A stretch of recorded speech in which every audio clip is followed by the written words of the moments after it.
लिखा कर कोण बी कितना आया है 50। तो 50 प्लस जेड बराबर कितना 180।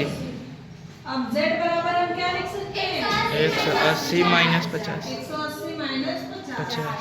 तो जेड बराबर कितना आ गया 130। 130। अब हमारा जेड का मान निकल गया। यस। एक आंसर ये हो गया। इसके बाद अब देखो अब क्या कह रहा है x और y के मान बचे हैं।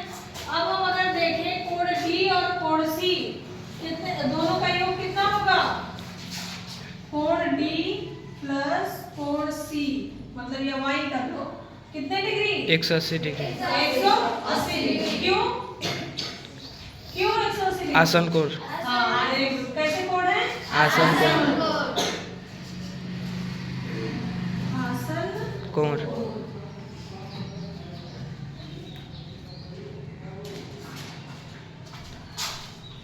चलो अब देखो कोण डी का मान कितना है 50 प्लस कोण वाई बराबर कितना 180 डिग्री। अब कोण वाई बराबर कितना आ गया 180 माइनस 50। कोण वाई बराबर कितना 130। एक आंसर ये हो गया। यस। अब बताओ अगर y बराबर कितना है 130। 130 आ गया तो x कितना आएगा 130। 130। कोण y बराबर कोण x बराबर कितना 130। 130। यानी कोण x बराबर कितना आ गया 130। किस प्रॉपर्टी से सम्मुख भुजा।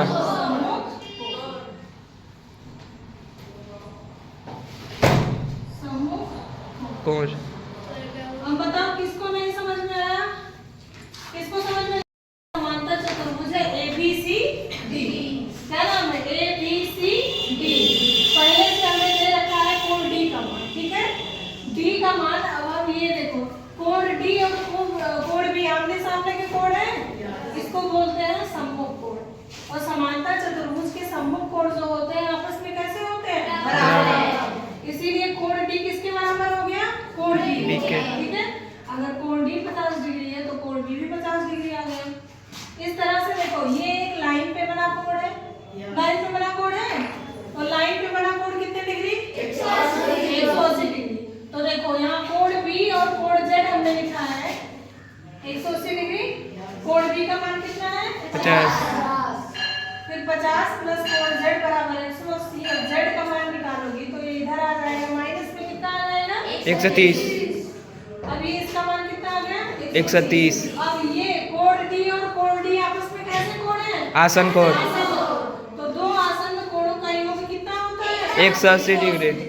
तो कोण D प्लस कोण Y बराबर कितना 180 डिग्री। कोण D का मान कितना दिया 50 डिग्री। अब 50 प्लस Y बराबर कितना 180 डिग्री।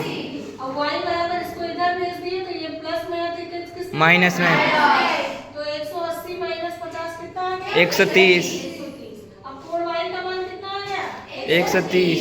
अब देखो कोण Y और कोण X आमने सामने के कोण है यस। आमने सामने के कोण मतलब सम्मुख कोण। सम्मुख कोण। तो अगर Y 130 है तो X कितना हो जाएगा 130।